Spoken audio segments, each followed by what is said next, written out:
কেমন নবীর উম্মত আল্লাহ বানাইছে। নবীর উম্মত এমন একজন নবীর উম্মত আল্লাহ আমাদের বানাইছেন, সে নবীর চেহারা মোবারকের দিকে একবার ইমানের নজর পড়লে সম্পূর্ণ জাহান্নামের আগুন হারাম।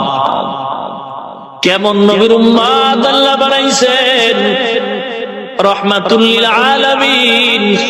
রাস্তা দিয়া যখন চলতেন মেঘের খন্ড পয়গম্বরের মাথা মোবারকের উপরে ছায়া দান করত।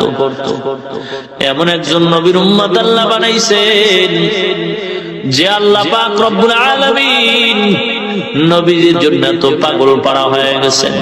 পয়গম্বর সিজদায় পড়ে কান্দেন, আল্লাহ অন্য নবীদের হায়াত বড় লম্বা, বড় হায়াতে বড় নেক আমল করেছে গো আল্লাহ, কিন্তু আমার উম্মতের হায়াত বড় খাটো আল্লাহ।